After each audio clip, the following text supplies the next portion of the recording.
Good afternoon, you lovely people. Welcome back to Lily White Lane. I hope that you're all having a really good Saturday and weekend wherever you are in the world and whatever you are planning to get up to. If you're new here, make sure, if you haven't already, to smash that subscribe button, give it a rocky right hook, hit that like button as hard as you possibly can, as it hugely helps us out in the YouTube algorithm. Destroy that notification bell so that you'll be notified every single time we upload a new piece of Spurs of football content.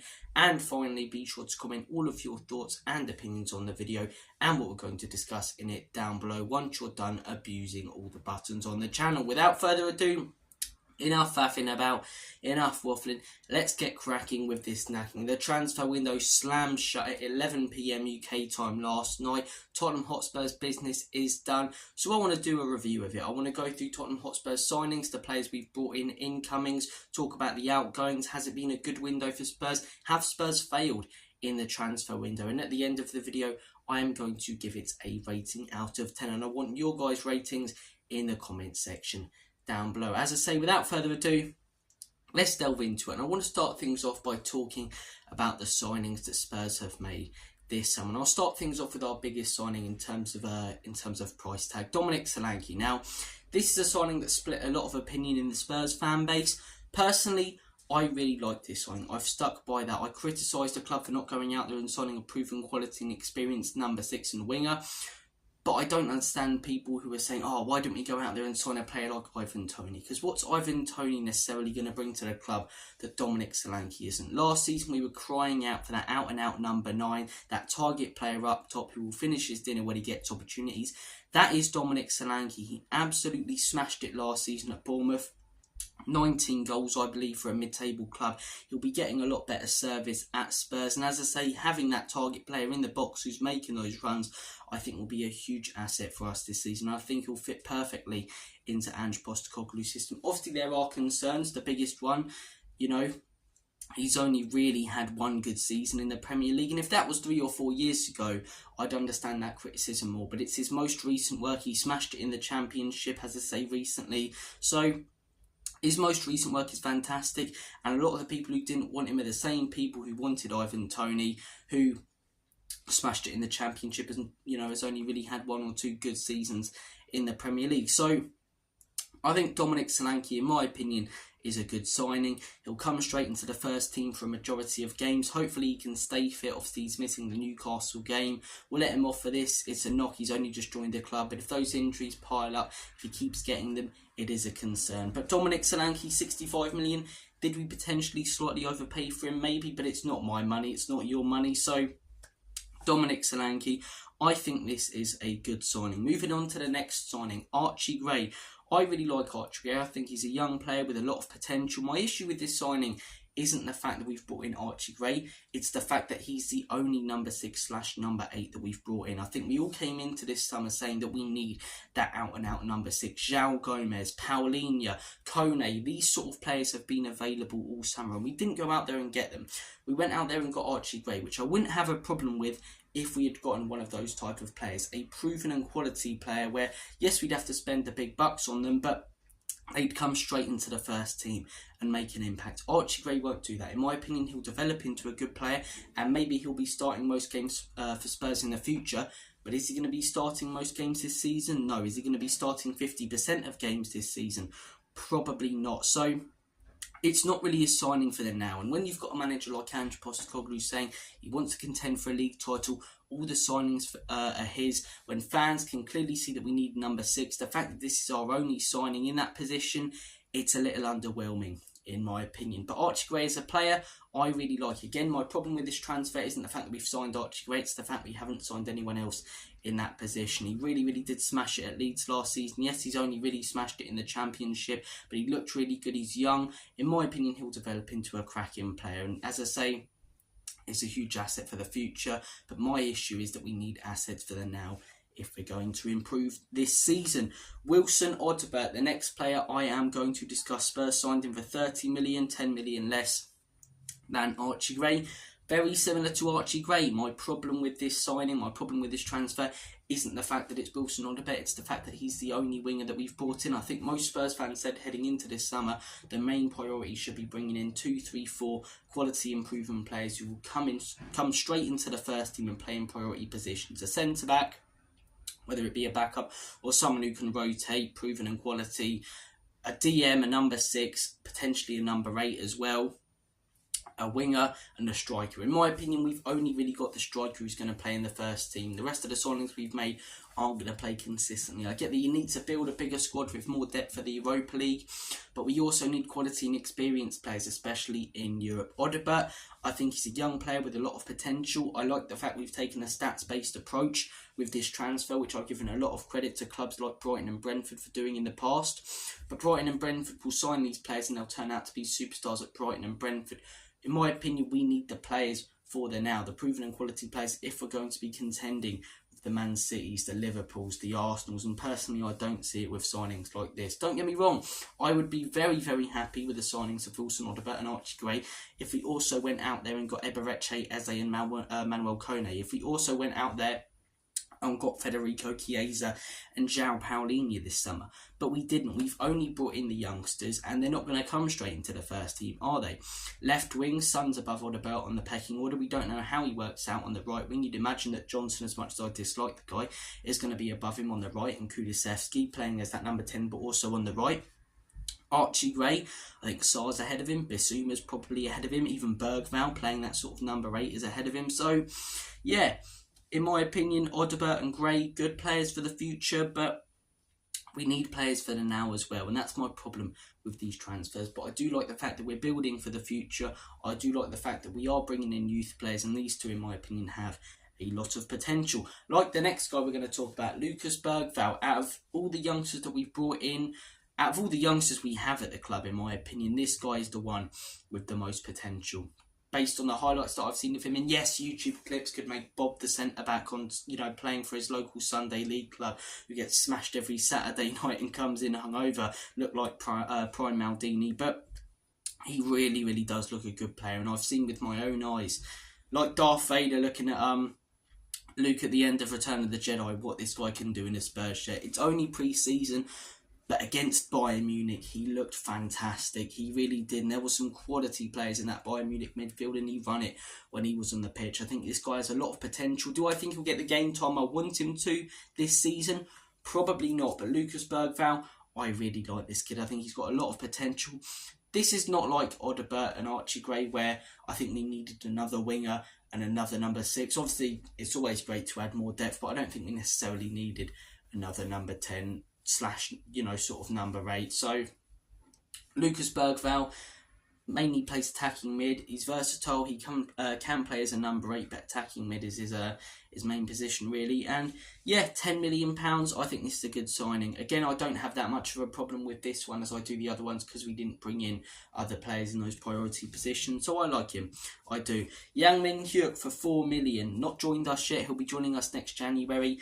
I can't really judge this signing. Again, he's a winger, so where's the Eze to go along with these youngsters on the wing that we needed? But I can't really judge him. Again, his YouTube highlights have made him look good, but YouTube highlights can make anyone look good. £4 million.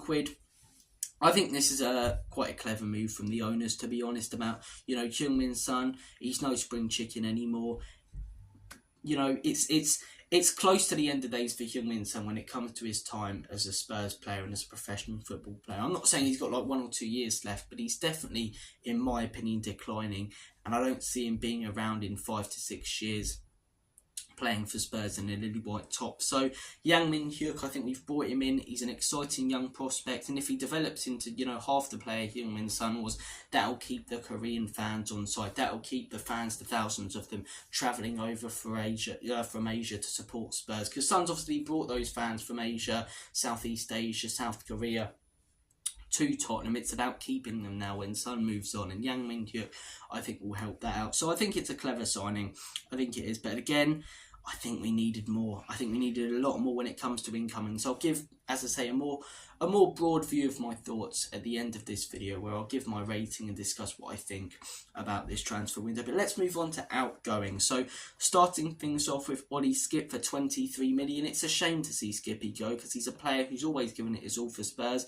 He come through our academy from the age of 5. He really did care about playing for Spurs, which you can't say about a lot of players over these last few years when we've been battered like a haddock down your local fish and chippy. He has cared about Spurs. He does care about Spurs. And it was a shame to let him go, but you've got to be brutal at top level sport, and he was never going to make it at Spurs if we want to be contending with the Liverpools, the Arsenals, the Manchester City. So 23 million, I think this is a very good deal from the club. I'm glad to see him go, because it shows that we're hoping to move on, get more quality, which we haven't necessarily done. But I'm glad that we got this deal done. But at the same time, it's also a bit sweet to see Skipp go, because he's a player who's given it his all. He's a player who is Spurs through and through, and he'll always be welcome back at Spurs. You know, if he smashes it at Leicester, we need that number 6 again next summer or the summer after. Maybe we go back in for him. But yeah, 23 million, I think that's a pretty fair price tag. Oliver Skipp, I reckon he'll do well at Leicester. I do reckon he'll do well at Leicester. I reckon he'll do better than Winks there in the Premier League. So Skipp, good deal from the club in my opinion. Wish him all the best at Leicester. Emerson, and Nick is absolutely gutted about this one. I believe it's 13 to 15 million for Emerson to AC Milan. Again, he is a player who's given it his all, but you know, so do a lot of players at top level, especially in the Premier League. He didn't have the ability. He wasn't good enough. He had the work ethic, but the ability just wasn't there. I admired him for what he tried to do with that Hakimi machine to try and improve himself. But again, as I say, it was a little bit weird, weren't it? It was a little bit weird trying to copy your game off another player completely. But yeah, he didn't really work out at Spurs. He didn't have the pace, especially with the way that Ange Postecoglou wants his wing-backs to play. He didn't necessarily have the physicality, didn't have the dribbling ability. His defending was poor. His positioning defensively was really, really poor. So yeah, it was a sale that had to be made. 13 to 15 million. I'm glad we've got him out the door. Wish him all the best. I don't hold anything necessarily against Emerson Royale, apart from that stupid dance that he did before the North London derby when we got hammered a couple of years ago. And someone's decided to do some garden work right as I'm doing my video. How rude, eh? Robbie from Lily White Lane is filming a video and you're doing garden work. How disrespectful. The whole world should stop doing what they're doing when I'm filming. It's fair, isn't it? It's fair. But look, Emerson, comment your thoughts down below on that deal. Moving on to the next one, Joe Rodon, 11.8 million for Joe Rodon to go to Leeds. He smashed it last season in the Championship. He was mustered at the back for them, and yeah, I think he'll do well for Leeds. I think he'll do well. Wasn't going to work out Spurs. He was on a hide into nothing from when he first joined, because fans were annoyed about the transfer, like I'm annoyed about Archie Gray and Audibert, not because we brought Joe Rodon in, but because all summer there was talk about Skriniar. Jose wants Skriniar's the priority. The agent, for Spurs flew to Italy to try and get the deal done. The deal's closed. Skriniar to Spurs is on.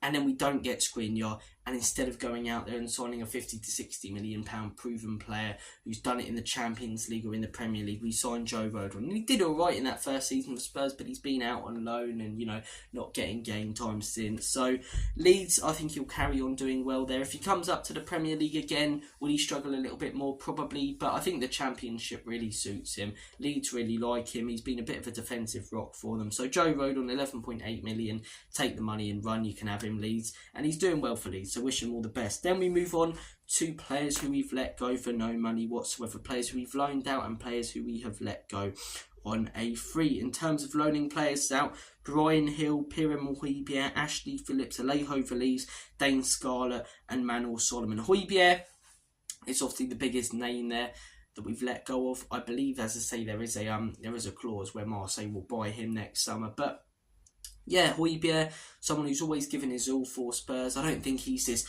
Viking warrior that people make out that he is. This old school hard man that's a throwback to players like Roy Keane, because he's just not that player. So I didn't even see those players, and I can tell you that he's not like that. But he did give it his all, and obviously that moment where he went up to Lego Man and started staring him down, and Lego Man started backing off for Arsenal, that was brilliant. That was absolutely brilliant. He scored some rockets for Spurs, had some great games, used to run around like a headless chicken at times. Højbjerg, he always gave it his all, to be honest. He was, as I say, a little bit of a hard man. Not the hard man that some people made him out to be. But Højbjerg, wish him all the best at Marseille. Hopefully they decide to buy him, because I do think we should be looking at better, especially if we want to compete with the top side, which the manager said that he wants to. So Højbjerg to Marseille on a loan. I think it's a good deal, and hopefully they do decide to buy him next summer. Bryan Hill, I'm sick of loaning this guy out. It's kicking the can down the road, and it's what we did with Ndombele and Lo Celso for years, just loaning them out, loaning them out, loaning them out, loaning them out, loaning them out, and it's just kicking the can, kicking the can, kicking the can, kicking the can. Deal with it next summer. Deal with it next summer. Deal with it next summer. Just release the guy, man. Get his wages off our books. I don't care if it costs money to release him. Just, give him his P45 and let him go. Do you know what I mean? He's not physical enough for the Premier League. He's not good enough. I'm sick of seeing people go, oh, maybe Bryan Hill could work out. He's too pussy for the Premier League. Let's not beat around the bush. He's not got it. He won't have it. And people say, oh, maybe he'd work out for a lower league side in the Premier League. Not a chance. Sides who are battling relegation, who don't necessarily have quality players in their team to produce magical moments and rely on being aggressive and fighting. He's not that type of player. He's not him. Do you know what I mean? So Bryan Hill on a loan, I don't think this is a good deal. Just release the guy or let him go for like 2 million. I don't care about the price tag. In terms of the youngsters that we've loaned out, Phillips, Valise, Scarlett and Solomon. I think Solomon's a good player, got a lot of potential. There are political factors as to why he didn't play this season, and the reception he would have got at Spurs and, in other stadiums. But I quite like Solomon as a player. Dane Scarlett, I haven't lost all faith in him, but definitely not as high on Dane Scarlett as I was a few years ago. He's sort of flopped a little bit in League One and the Championship. And if you're not being a star in those leagues and really standing out, especially in League One, how can I ever see it working out at Spurs and him being the next Harry Kane, which he was made out to be when he was coming through our academy?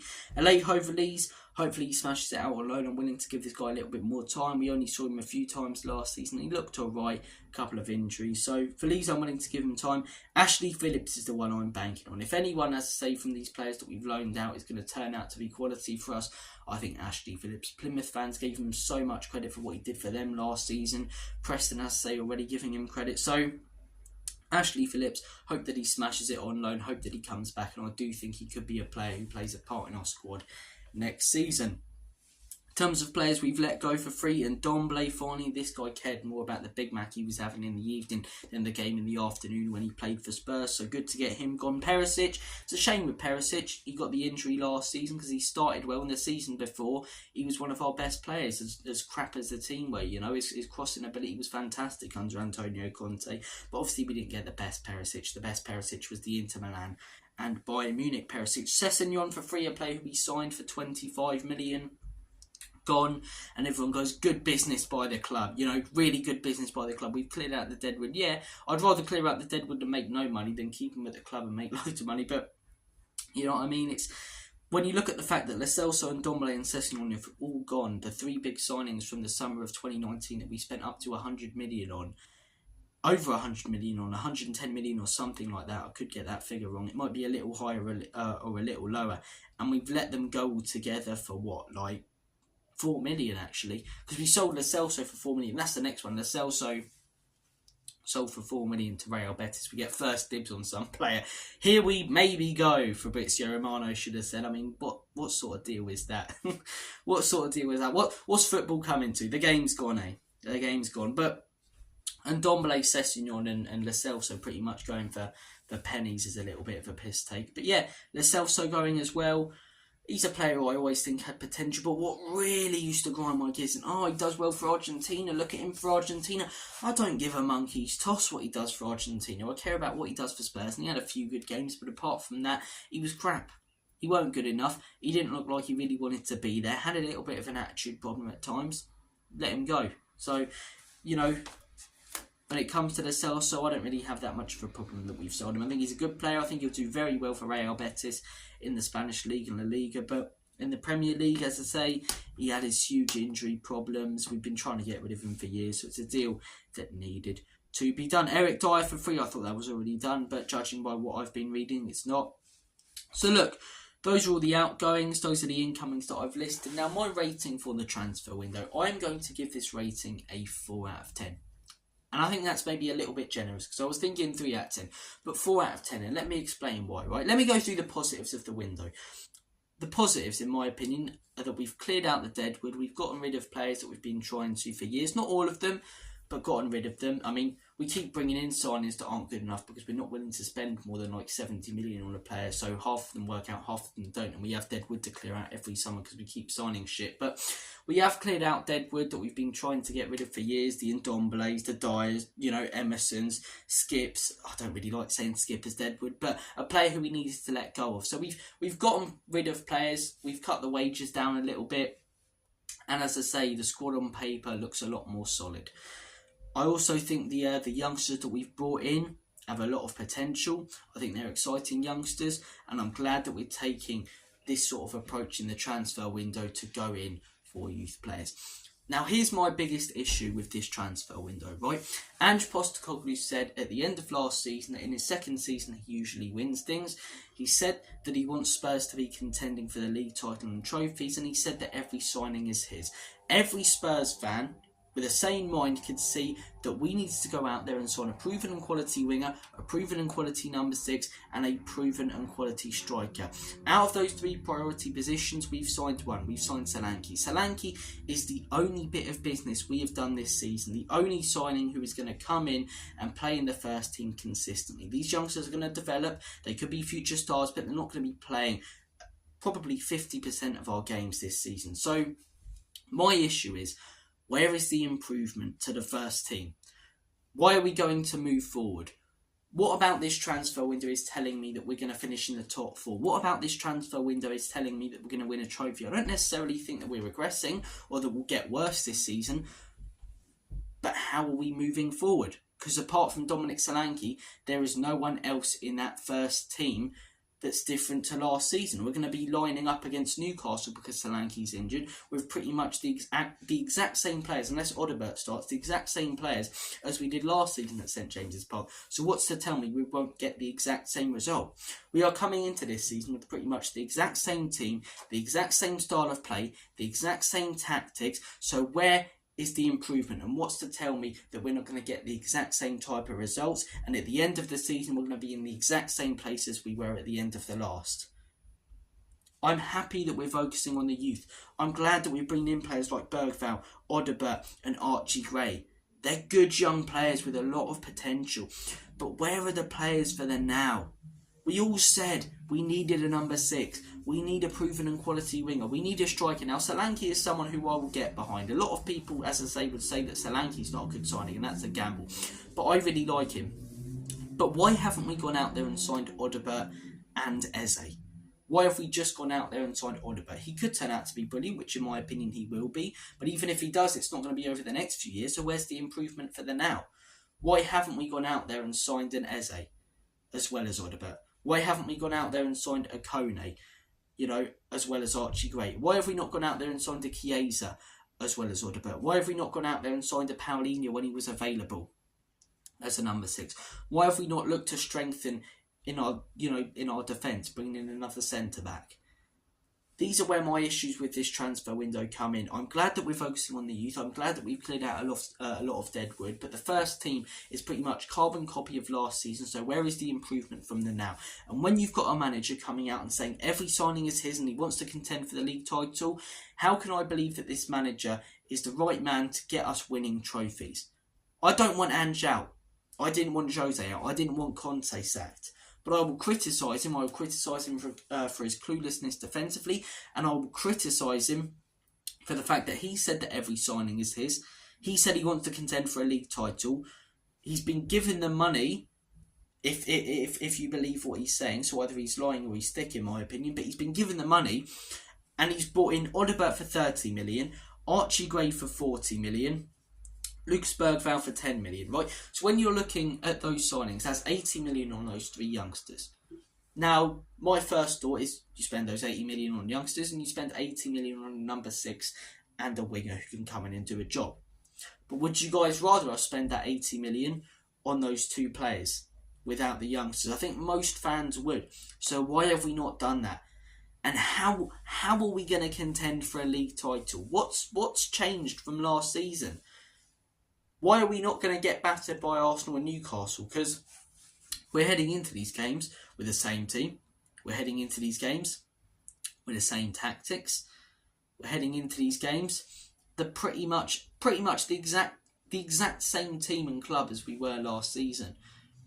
I'd be way more happy about the signing of these youngsters if we'd also brought in quality and proven players for the now, but we haven't. So where's the improvement for the now? And then the manager's coming out and saying he thinks it's been a good window and a solid window. Okay then, mate. So if everything goes tits up, if everything goes Pete's on midway through the season, we're sat mid-table, don't you dare start criticising and going after the players that you brought in, these youngsters, which you knew you were taking a gamble on when you could have gone out there and signed proven and quality players like Paulinho, who by that time will be smashing it at Bayern Munich. Chiesa, who by that time will be smashing it at Liverpool. When Eze scored 10 plus goals by then. You know, Eze, Paulinho, Kone, Chiesa, these players have been available in this window. They'd fit perfectly into this system and we'd move forward with them. But we haven't brought them in. We've purely focused on the youth, which I have a problem with when the manager is saying that he wants to contend for trophies and league titles right now. Yes, build for the future, but also build for the now. Also bring in quality and proven players where you're not taking a gamble. Because in my opinion, odds about an Archie could turn out to be brilliant. But it is a gamble. You don't know that they will. Chiesa, there's a very good chance he'd come in and smash it. Kone, there's a very good chance he'd come in and smash it. Paulinho, good chance he'd come in and smash it. Eze would be brilliant at Spurs. Why have we not gone in for these players who we've got a very good chance of coming in and doing a great job and moving us forward?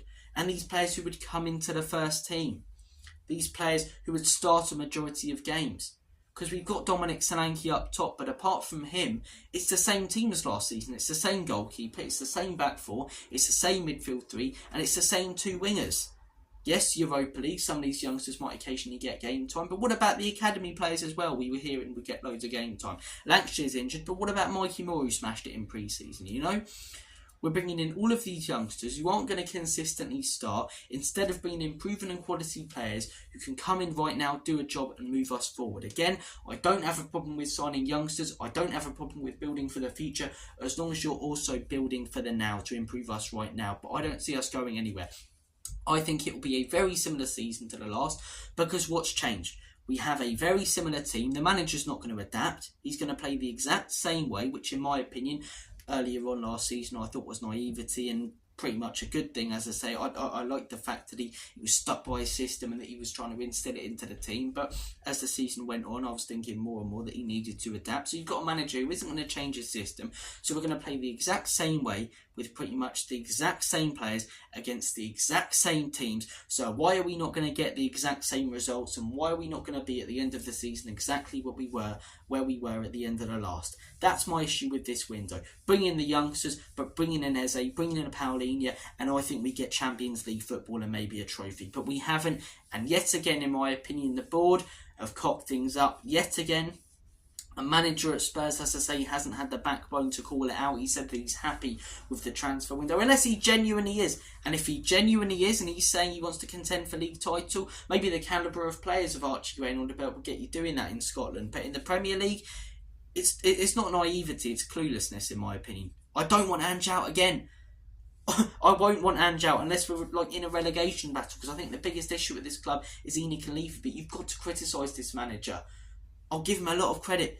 The football going forward at times is beautiful on the eye. It's fantastic to watch. Some of the signings that you've brought in have been brilliant, but some of them have been crap.